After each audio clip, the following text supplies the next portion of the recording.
Hi, I'm Tony. I'm an author, presenter at Sky Sports, and years ago I went to the jungle and got ill. Very ill. So this is my podcast adventure to find more energy.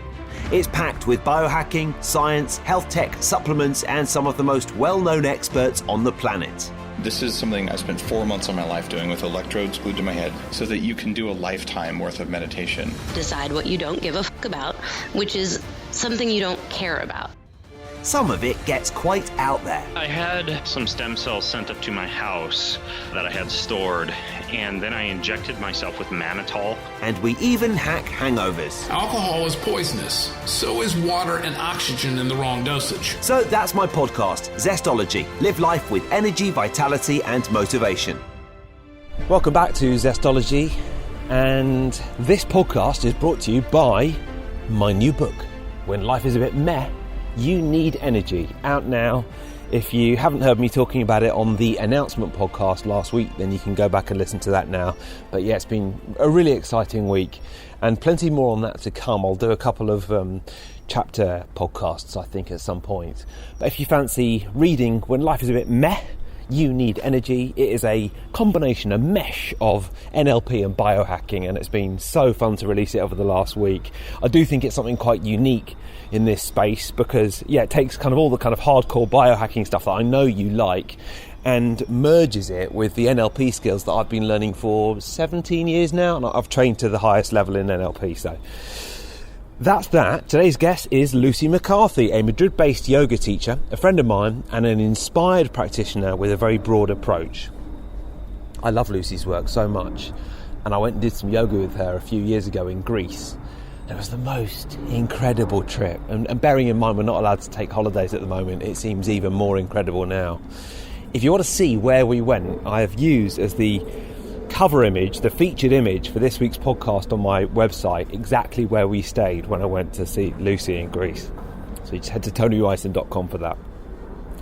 Lockdown has been quite the experience for Lucy, as you'll hear. She goes deep into personal development, personal improvement, wellness stuff. She loves a silent retreat. Indeed, her longest is 11 days in a row, saying absolutely nothing at all. I think I would struggle with 11 minutes. Lucy McCarthy is today's guest on Zestology. I'm going to continue my stroll around London, and here she is.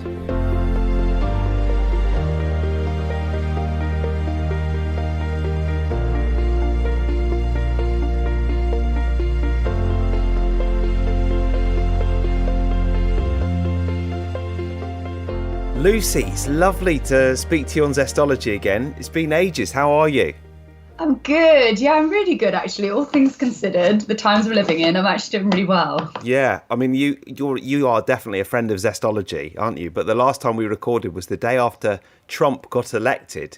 I know. In person, in London, kind of 4.5 years ago. It shows how long it's been, really. I know. Yeah, a lot's happened, actually, hasn't it, for both of us in those years? We had no idea what was going to happen to the world or ourselves, and how many children would sprout. 100%. I mean, that's the proof in the pudding, isn't it? You just never know what's around the corner. No, you don't. You have to, let go and roll with it. And you're in Madrid now as well, aren't you? And yeah. How's the experience of the last year been for you there? And how have the Spanish dealt with it from a kind of perspective, a different cultural perspective to the British?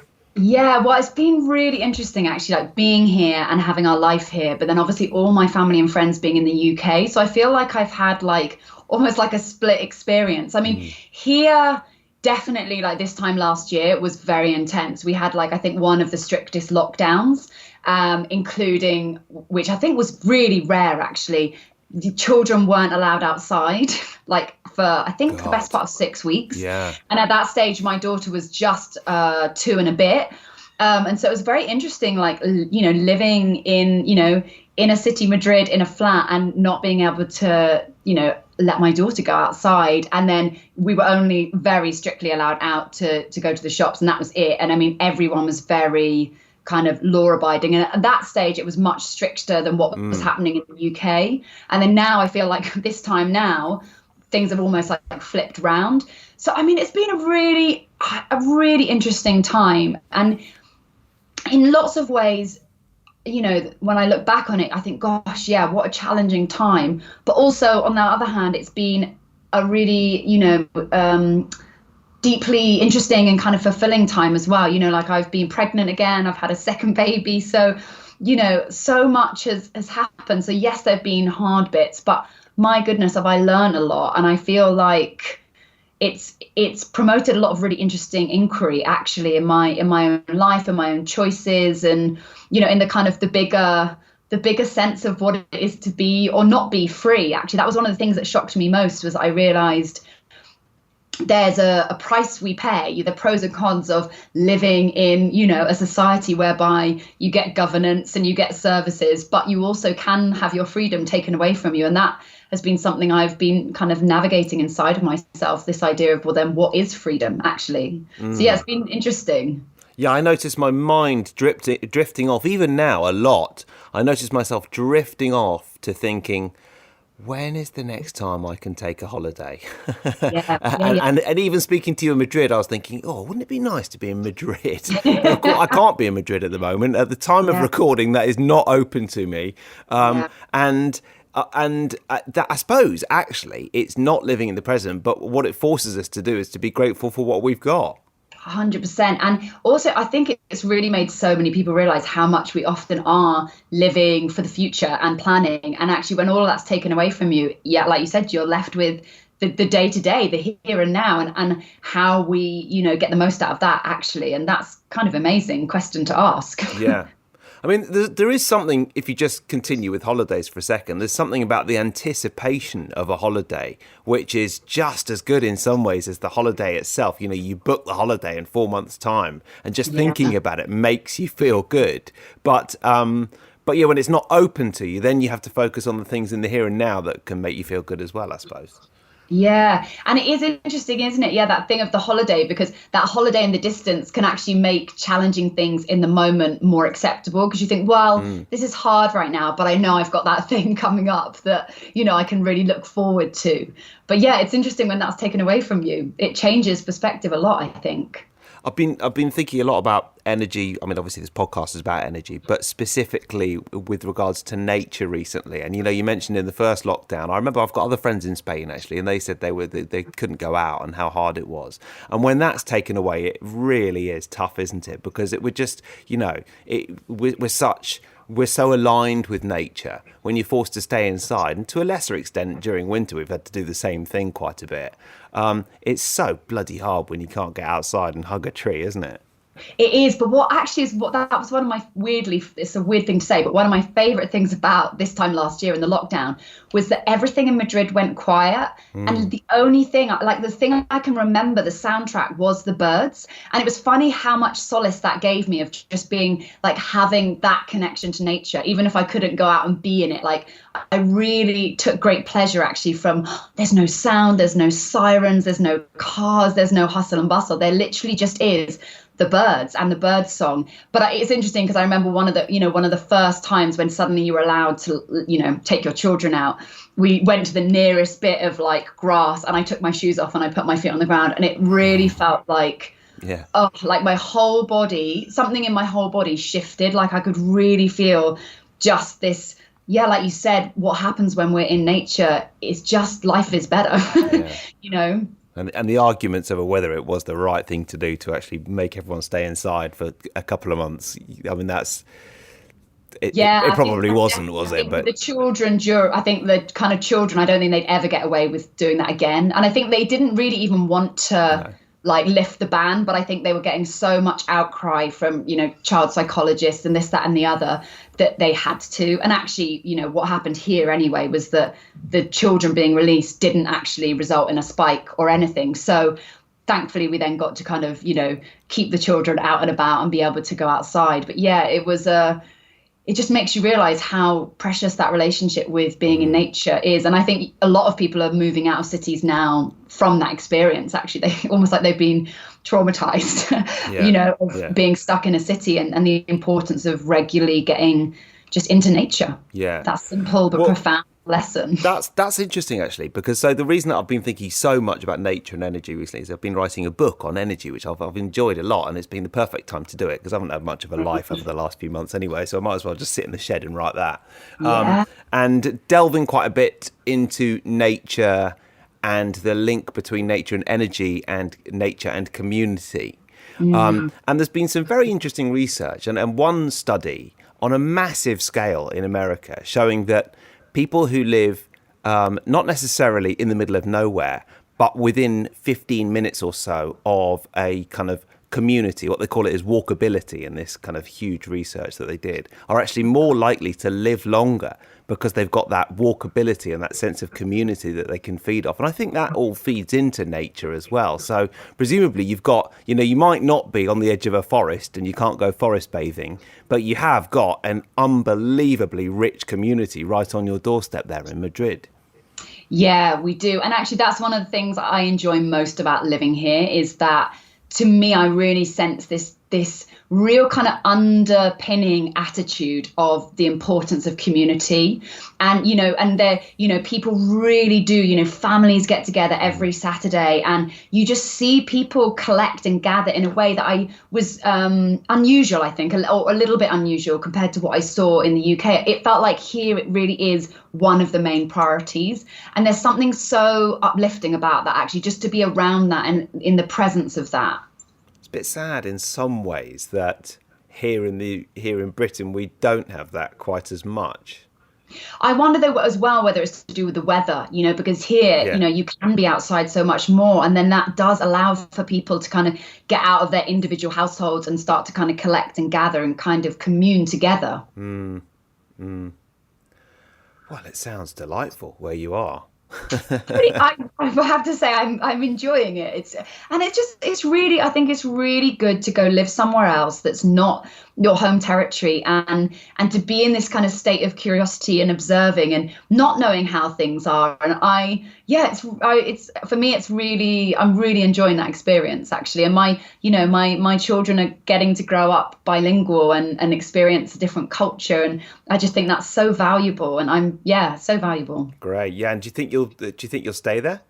I don't know that we'll definitely stay in Madrid long term. I sense maybe a few more years, but I think after that, I don't feel drawn actually to come back to the UK. I feel like my adventuring spirit still wants to stay, but probably somewhere still within the Spanish speaking, regions, because I feel like I've put in so much. If you go into Argentina and live there, I'm just going to be beyond jealous, and that's it. We're not talking anymore. Keep you posted. We're not there yet. Yeah. Well, obviously, when I got to know you better was when I came on a retreat with you in Greece, which was fantastic. Yeah. And I mean, that was just, the thought of doing something like that at the moment is incredible. But from a professional perspective, how have you found the last year? Obviously, you've had your hands full with 2 children now and presumably some maternity leave as well. But how has your kind of professional interests developed over the last year or two? Well, actually, to my great surprise, they've kind of carried on, because I moved from London when I was 30 weeks pregnant. So I wasn't coming here going, hey, who what studios can I teach in? Because I was very soon going to give birth and have maternity leave. So I didn't really have a plan. I didn't have a plan of whether I would try and carry on teaching here or anything. But actually, it just so happened that I arrived. I didn't know anyone really. I didn't have community. So I just thought, I'll check out, pregnancy, yoga classes in English. Showed up to one, met someone, we became friends. And then that actually led to me eventually getting a job in the main English speaking studio here. Great. And I now run a teacher training with that, co-run a teacher training out of that studio and have kind of, it's been weirdly seamless in a way. And actually I've managed to teach a lot more than I thought I would.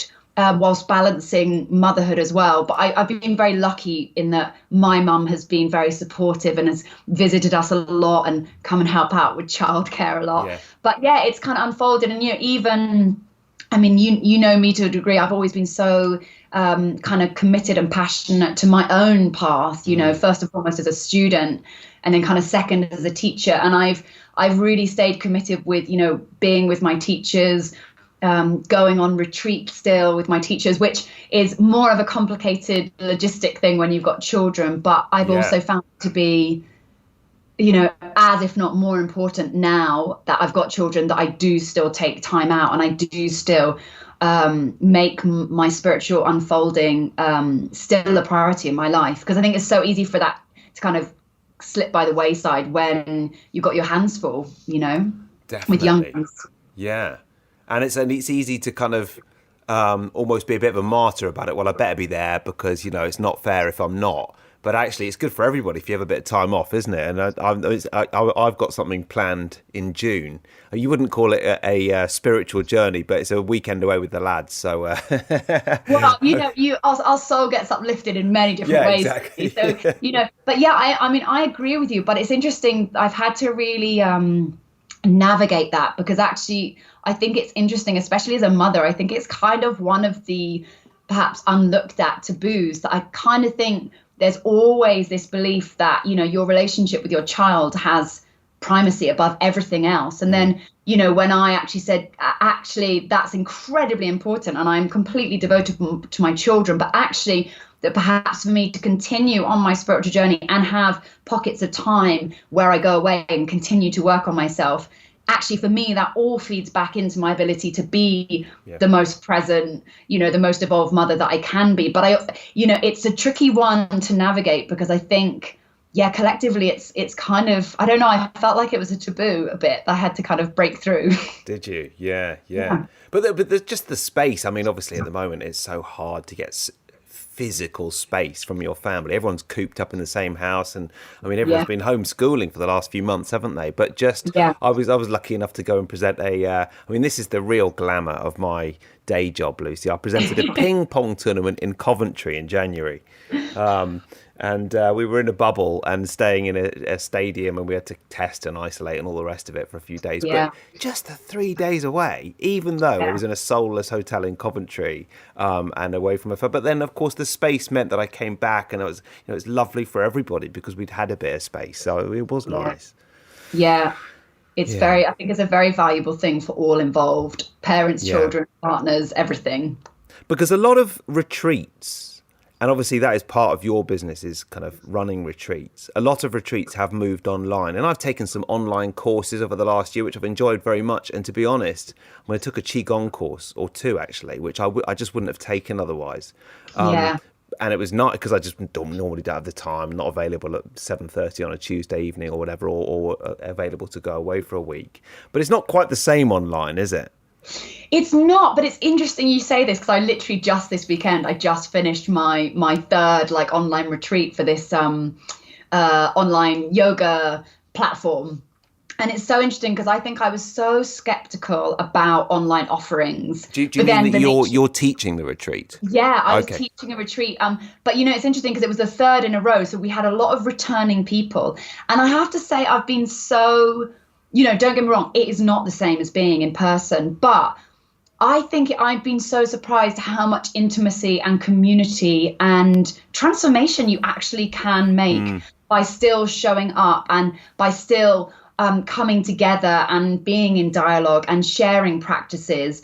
And, like you say, I think actually it's made some of these things available to people who might not have had the time, the finances, the space, anything like that they can actually just, step out of their kitchen, go into their front room and take that class in the midst of their daily life. And that something about that integration actually, I think, is going to be a healthy offshoot of these strange times that we've been living in. Yeah.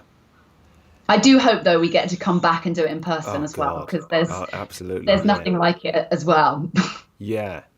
It's so different, isn't it? I mean, I suppose there probably is room for both, but it's just that, this phrase hybrid working is obviously going to be something that a lot more people get involved with, maybe working 3 days in the office and 2 days at home, and that's fine. It's just so intense looking at a screen all day, isn't it? And it's just nothing substitutes looking into the eyes of actual people.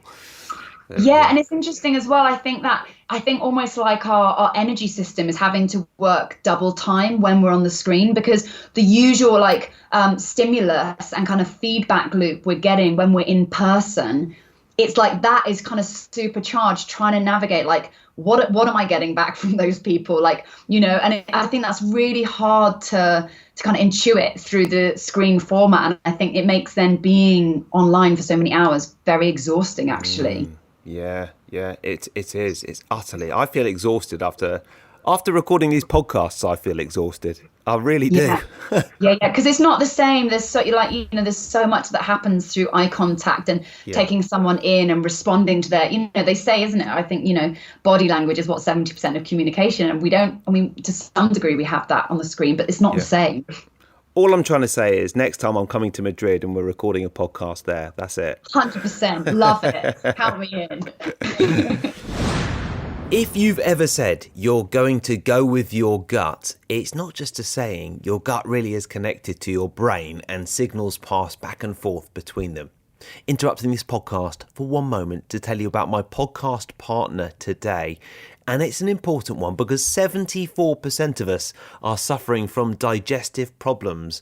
And it doesn't have to be a long, drawn-out process to start making them better. You can change your gut microbiome and start to feel better in as little as 72 hours. Here's how to do it. My friends at BiOptimizers have developed an exciting new formula that combines cutting-edge nutrition that you would normally find in two separate products. It is powerful probiotics and prebiotics and nootropic and adaptogenic brain herbs.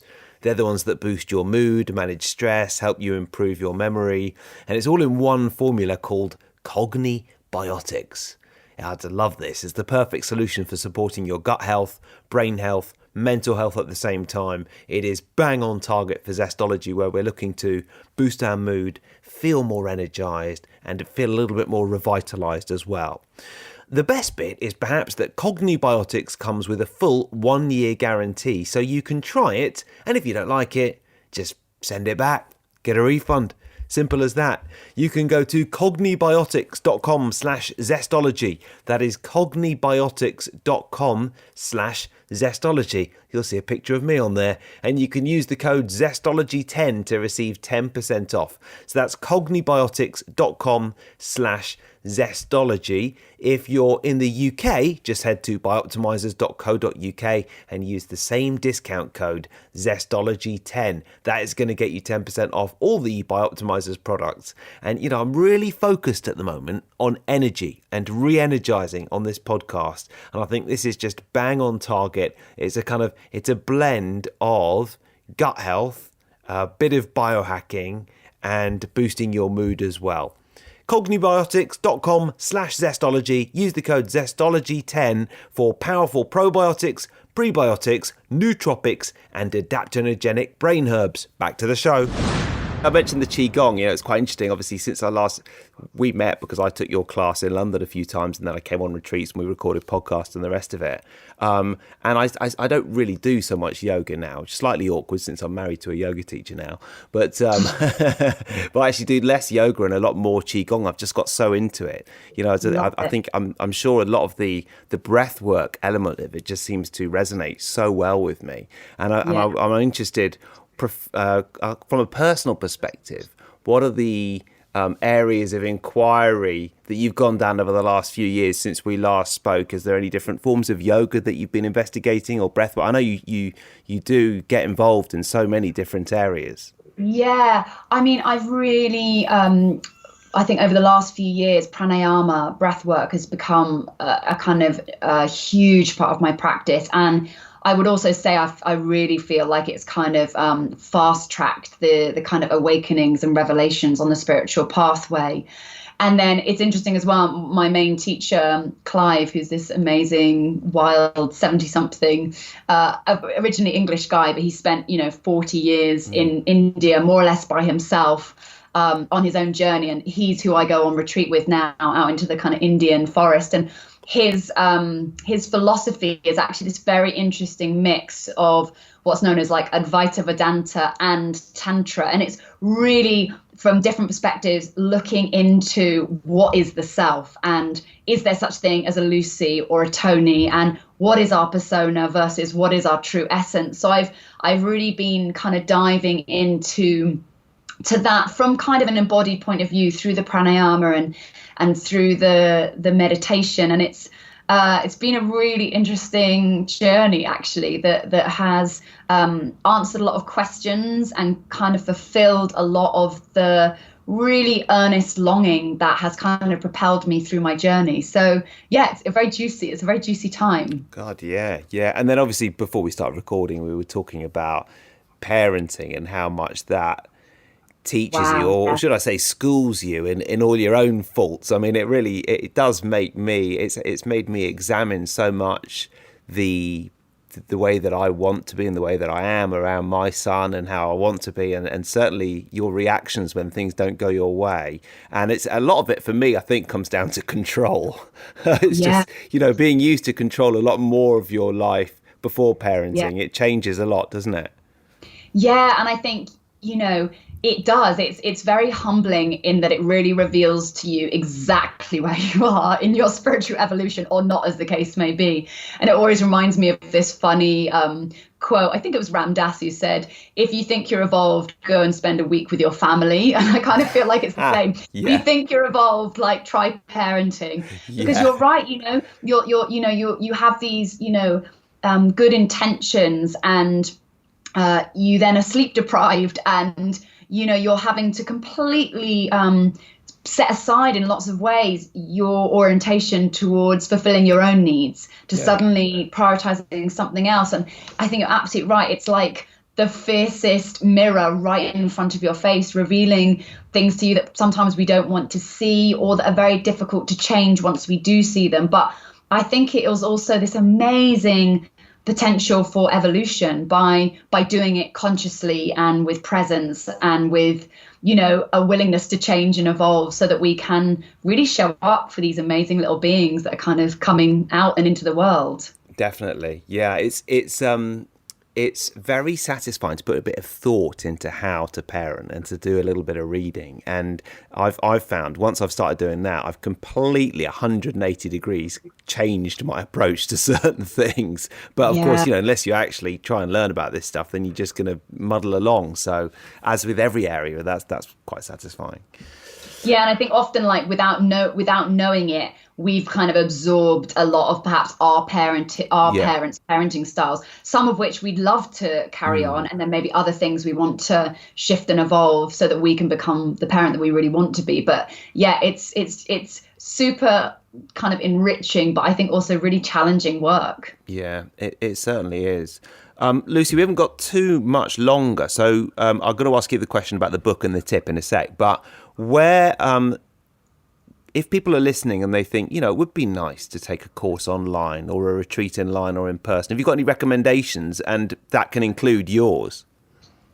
Oh, yeah. Because you said you've done 3 in a row with it. Where have you been teaching? Have you been doing that through your own website or? No, it's through a platform in the UK called Movement for Modern Life. Oh yeah, I've seen that site. It's good, isn't it? Yeah, it's really good. I've been with them almost since the beginning, and it's just an amazing platform of mainly British-based teachers offering all different types of yoga and some Pilates and different things. And so I have recorded classes on there, about a lot of them now, about 60, 70.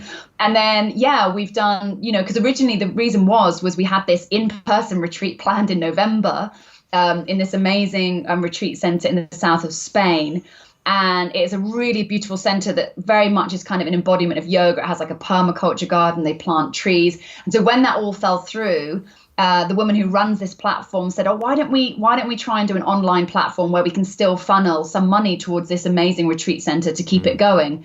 And so we did one. And then people found it kind of so helpful during these times. We then did another one in January. We just did one last weekend, and we're going to do one final one, actually, the final weekend before the UK comes out of lockdown in, I think it's April the 9th to the 11th or something. But we go deep. We do juicy practices. So you can always come and join those or take my classes on that platform. Otherwise, I'm teaching still, online Zoom classes. Actually, funny enough, for one of my old London yoga studios, Yoga on the Lane, they've asked me back. And in these times, I can live in Madrid and teach for my London yoga studio, which is kind of cool. That is cool. So you actually moved at the perfect time. Not that you would call the coronavirus pandemic perfect in any way, but you've been able to stay in touch more than you might otherwise. Yeah, it's true. Yeah, good. Well, that's good. And so then the question that I've asked you before is, what is one book that you would recommend? And it can be something you've read recently or something that is one of your faves. And what is one tip for living with more energy and vitality? Okay, so the book, I think I would recommend it. I've always been fascinated by reading about kind of spiritual biographies and people's journeys. And there's a really juicy one called Limitless Sky.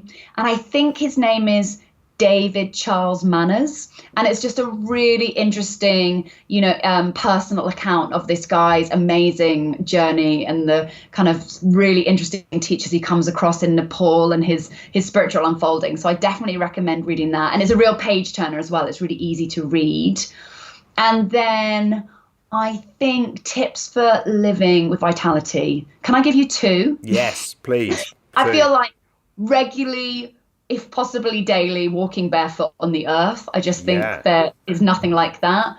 And I think regularly on a daily basis, taking time to breathe deeper. It's that simple, just even like waking up in the morning and starting your day with 3 deep breaths. I think that is like a game changer before you reach for the phone, before people, suck you into work, of just actually taking time to connect with your own energy body and to vitalize yourself. And I do it, and it really sets a precedent for my day in a really nourishing way. That's great. And obviously I told you I was writing about this book, and another part of the nature section is most people actually now, and the research proves it, look at a phone before they look out of the window in the morning or any natural daylight, which is bonkers when you think about it. But that's probably another one where it's actually quite nice to look at daylight rather than artificial light. 100%, and in terms of just, like you said, living in rhythm with nature, it's like our circadian rhythms are meant to be going off the sun, not off our phones for sure. Yeah, it's and we sleep a lot better the next night when you do that, because you get all that natural daylight in the morning and it energizes you, lifts you up, your circadian rhythm gets more in sync kind of thing. Yeah, and I think they've done some research now around, I can't think maybe it's just called earthing, around what happens to our body when we actually put our body in contact with the earth, and how much more and more science is proving that this is actually helping us live more healthily and kind of, more easily and more peacefully and with less disease, actually. Yeah, I did a little bit of a section on grounding in the book as well. And it's a bit of I just thought, because sometimes with this kind of whole biohacking world, it's easy to be a bit skeptical. And there are some pretty wacky theories out there. So I wanted to kind of put as much science in as possible, which made the whole process of writing an absolute ball ache, because I had to back everything up with science. But it's a lot better in the end, because you're actually telling people the stuff that's proven. So there's a lot of research around grounding as well. Yeah. Good, Lucy. It's so nice to talk. So what's your website again? LucyYogi.com, LucyYogi.com. Oh, good. Well, I'm so happy everything's going well. Thanks for coming back on Zestology, and we will chat again soon. Thanks for having me back. It's so lovely to chat, and next time it'll be in person for sure. Definitely.